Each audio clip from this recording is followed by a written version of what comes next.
Hi guys, this is Breaker SC2, and I'm basically just uploading this video and telling you guys what I feel about esports, what needs to be done to improve it, things of that nature, and just give you guys the present state of esports, how we can improve it. And I could basically, I'm just gonna say this right now. I think I could see what you could call a kind of recession, if you will, coming into esports. But first and foremost, I don't want to scare anyone. So I'm just going to tell you guys what my thoughts are on it right now.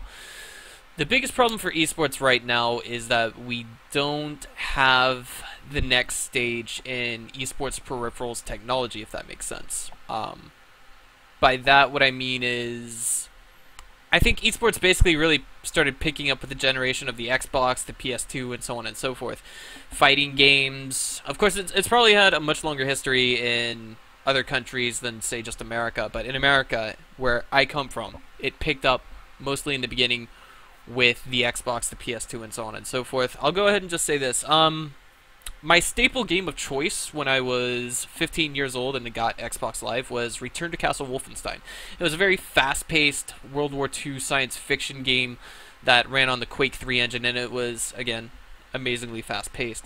And the whole reason why I really liked it was for its fast pace, its action, its non-stop feeding and such of action to my brain.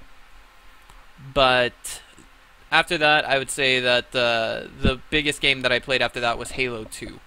Definitely Halo 2, until basically I sold my Xbox and started getting ready for college. Then I got my Xbox 360 and I got Halo 3. And I noticed there was something different about Halo 3. It was a little bit slower paced than Halo 2, but of course, if you're playing under MLG rules, it basically had you take the speed back up to what Halo 2 was, essentially. And then I went on to Halo Reach, but I mean, Halo Reach, it basically had a short-lived run with MLG, is my understanding. Like, it didn't even last a year. I'm not trying. That's not a bad thing. That's not a bad thing. I mean, it's okay. It is a bad thing, basically. I mean, it was basically the second, third, whatevereth installment of a game that was initially successful with MLG, but it just wasn't quite cutting it. And to the best of my knowledge, Halo 4 had an extremely short-lived run with MLG as well. And I mean, that's just from the first-person shooter's perspective. And I'm going to go ahead and highlight, I'm not bashing on Halo whatsoever, but I'm just going to go ahead and say this much. I'd like to go ahead and highlight Counter-Strike Global Offensive for just a minute. Now, it's been a while since I've seen any Counter-Strike Global Offensive tournament streams, but the one that I want to cite the most is, of course, the DreamHack stream from about a year ago that I saw. This is when Counter-Strike Global Offensive was a new game, and you know, the finals for that tournament only received a viewership of 2,500. You know, spectacular casters, observers, and so on and so forth.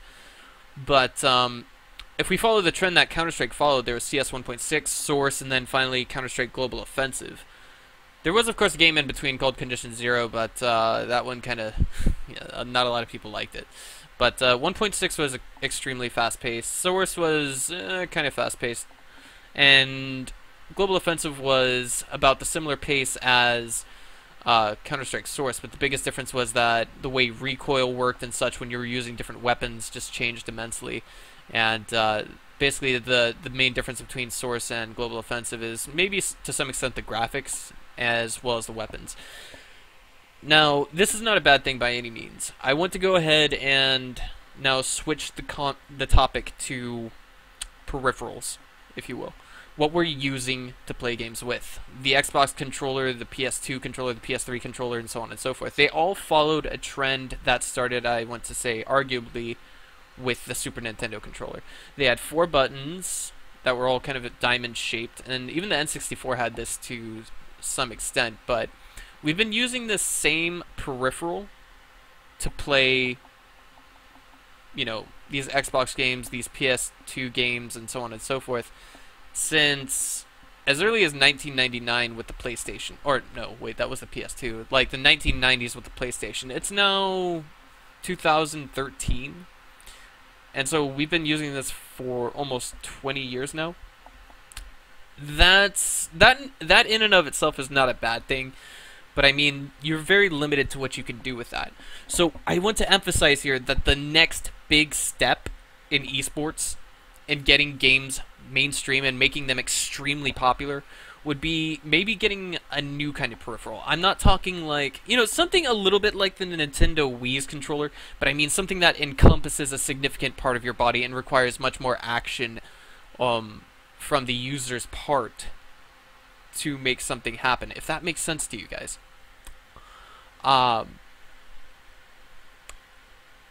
And for the moment, I'd like to go ahead and switch things over to basically the PC gaming scene and talk about that for just a minute. Right now, I'm an avid StarCraft 2 fan. I'm a StarCraft 2 community caster, and that's about it. I'm largely unpaid. I've never been to a live event or anything of that nature. And I don't want to say that StarCraft 2 is dying, but whenever I go to an internet cafe here in Korea, where StarCraft Brood War was basically like a national sport for a while, whenever I go to an internet cafe here, I see more people playing StarCraft Brood War than I do seeing people play StarCraft 2. I've only seen one person besides myself at an internet cafe actually playing StarCraft 2. I have seen, of course, it goes without saying, League of Legends is flooding every single internet cafe that I've been to. Like, if you go to an internet cafe in Korea, you will see people playing nothing but League of Legends, 3, 4, 5 computers at a time. Like, right next to each other, you'll see 3, 4, 5 people come in at a time playing League of Legends. Now, even with that being brought to light, even with all the new updates that are available for League of Legends and so on and so forth, I can still see, to some extent, the game itself getting old in people's eyes. The same way that, I wouldn't say, okay, to maybe some extent to the same way that people saw Halo Reach as getting old in their eyes. And just things of that nature. But, I mean, it's not going to happen anytime soon, of course. We're talking 5 or 6 years from now. StarCraft 2, that game, it only has a half-life that's going to be so long. And at the same time, I'm willing to say that I'm wrong, because there are still Warcraft 3 pros that play the game professionally in China. I don't know about here in Korea, but I know in China there are still many of them. And of course, fighting games. Fighting games, I don't think there's any way they're going to get old. In fact, I think they will always be getting welcomed with that, if you will, the way I said, Super Nintendo layout controller. That's been around since, forever, and it has been arguably transitioned to the Xbox, the PS2, and so on and so forth. Now, how do I say this? What I want to stress is that I feel if we really want to make something successful in esports, we need new peripherals. We need an entirely new experience. We need something that just has the average onlooker looking at something and saying, hey, I want to try that out for a couple of minutes. And then if that really... Think about it. If 100 people walk by something and say all of the people who fit within your demographic and mine, that is to say a middle-aged, or not middle-aged, wow, okay, an adolescent male, if every single one of them walks by and says, hey, I want to give that a shot, it looks cool, then that immediately catches their attention, and if they like it, of the people who try it, they're like, oh, I want more of this, then boom, it's caught on like wildfire. Kind of like the same way you could say that Halo 1 and Halo 2 did. I'm using those because those are the games that I guess you could say we're most kind of competitively experienced with. I did go to a couple tournaments in my hometown. I came in first prize in one of them, which was a free-for-all, and that was it. And that was in Halo 2 days, and that was when I was 15 years old and did nothing but play the game after school.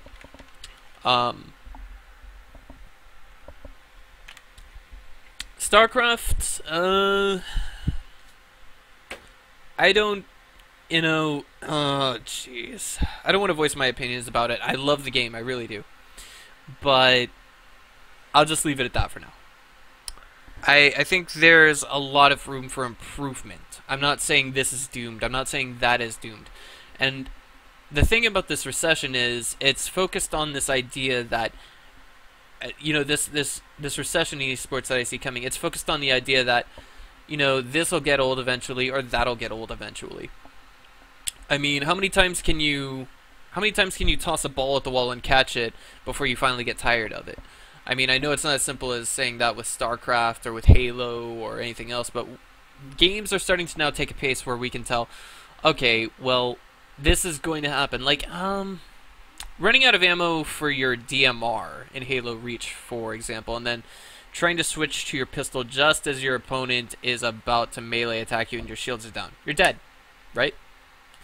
I mean, they're like, I hate to, I'm just gonna call these dead points, or say maybe when a couple of dozen banelings are about to hit that planetary fortress that you've got, and then there's some mutas hitting your mineral line at your natural, and all of a sudden you go from 40 harvesters to just 10, or excuse me, from 60 harvesters to just 20.